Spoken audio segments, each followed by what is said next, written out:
गुरु भक्ति योग। गुरु भक्ति योग वेद एवं उपनिषदों के समय जितना प्राचीन है,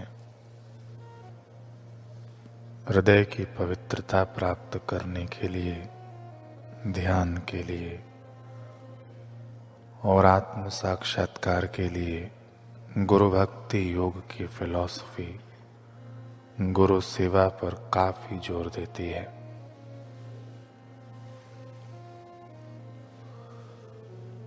गुरु कृपा एक परिवर्तनकारी बल है। जहां गुरु कृपा है वहां विजय है। आचार्य के पावन चरणों की पूजा करने में और उनके दिव्य आदेशों का पालन करने में ही सच्चा जीवन निहित है। गुरु भक्ति योग के निरंतर अभ्यास द्वारा मन की चंचल वृत्ति को निर्मूल करो।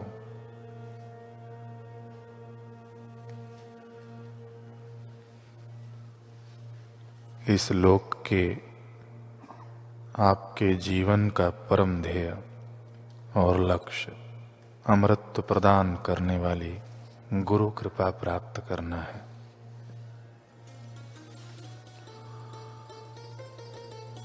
गुरु की सेवा करते समय श्रद्धा, आज्ञा पालन और आत्मसमर्पण, इन तीनों को याद रखो।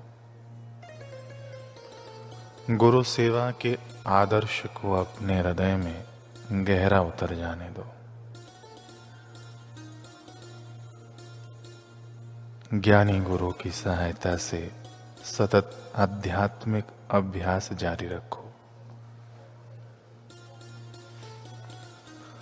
संत एकनाथ जी महाराज कह रहे हैं कि ध्येय ध्याता ध्यान अवघा भरला जनार्दन, यानी ध्येय ध्याता ध्यान ये सब मेरे जनार्दन स्वामी यानी सदगुरु ही हैं। आसन, शयन व मुद्रा ये सब मेरे जनार्दन सदगुरु ही हैं।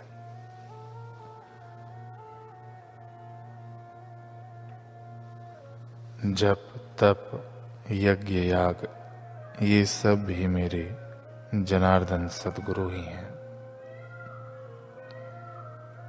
भुक्ति, मुक्ति तथा स्थावर जगत ये सब मेरे सदगुरु ही हो गए हैं, ऐसा जानो। एक और भिन्न भिन्न सभी रूपों में मेरे सदगुरु जनार्दन स्वामी ही व्यापे हैं, ऐसा जानो। सदगुरु की पूजा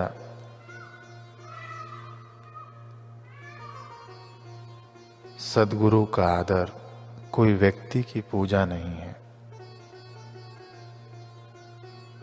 व्यक्ति का आदर नहीं है,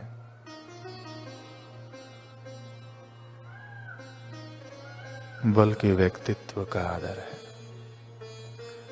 सदगुरु की देह के अंदर जो विदेही आत्मा है, परब्रह्म परमात्मा है, उनका आदर है। ज्ञान का आदर है, ज्ञान का पूजन है, ब्रह्म ज्ञान का पूजन है।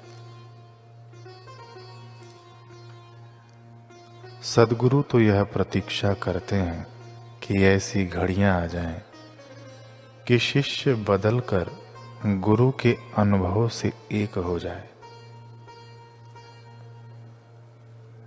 इसलिए जिन महापुरुषों ने शिष्यों के, साधकों के उद्धार के लिए संसार में ऐसे मार्ग प्रचलित किए हैं, उन सबको पूरे पूरे हृदय से कृतज्ञता पूर्वक, श्रद्धा पूर्वक हम सब प्रणाम करते हैं।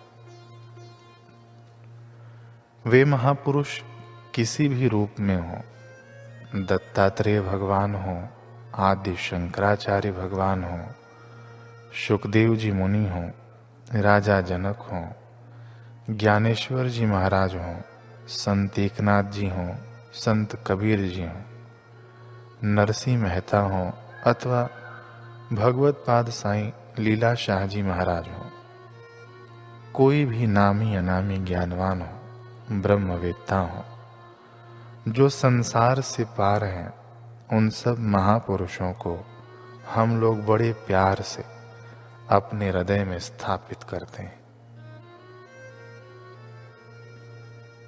उनके ज्ञान को अपने हृदय में धारण करते हैं। वे ही हमारे सच्चे माता पिता हैं, सच्चे हितैषी हैं, सच्चे स्वजन हैं, सच्चे बंधु बांधव हैं।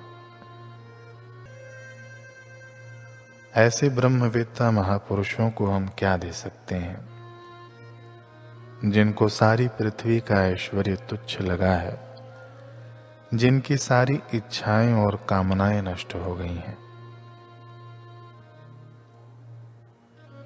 जिन्होंने हमारे लिए अपना सर्वस्व लुटा दिया, जिन्होंने हमारे लिए अपने एकांत को न्योछावर कर दिया, जिन्होंने स्वार्थ संकीर्णता में फंसे समाज को खून पसीना एक करके निंदा आरोप एवं कष्ट सह के भी आत्मिक सुख, शांति एवं ब्रह्म रस से सींचने का साहस किया, उन महापुरुषों को हम दे भी क्या सकते हैं।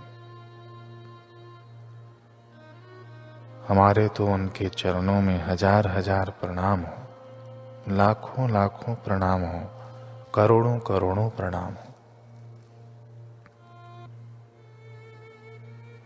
असंख्य माता पिता, असंख्य हितैषी वो चीज न दे पाए जो ब्रह्मवेत्ता महापुरुष हमें दे गए। आज उन्हीं के कृपा प्रसाद से समाज में थोड़ी नैतिकता, स्वास्थ्य, आध्यात्मिकता दिखती है। लोग उन्हें नहीं जानते तो लोग अंधे हैं, लोग उन्हें नहीं मानते तो निगुरे हैं, विकारों में उलझे हुए हैं। वे महापुरुष तो सारे ब्रह्मांड के होते हैं। ऐसे सद्गुरुओं के चरणों में अवतारों के भी सिर झुक जाते हैं। तुम्हारे हमारे झुक जाएं तो क्या बड़ी बात है। हे आत्मरामी ब्रह्मवेत्ता सद्गुरु, हमारा हृदय खुला है। आप और आपका ज्ञान हमारे हृदय में प्रविष्ट हो। आपका हम आवाहन करते हैं, आपको बुलाते हैं, आपके ज्ञान को हम निमंत्रण देते हैं। हमारे हृदय में जिज्ञासा, ज्ञान और शांति का प्राकट्य हो, आपकी कृपा का सिंचन हो। हमारा हृदय उत्सुक है। आप जैसे ब्रह्मवेत्ता के वचन हमारे हृदय में टिके, यही हम सबकी प्रार्थना है।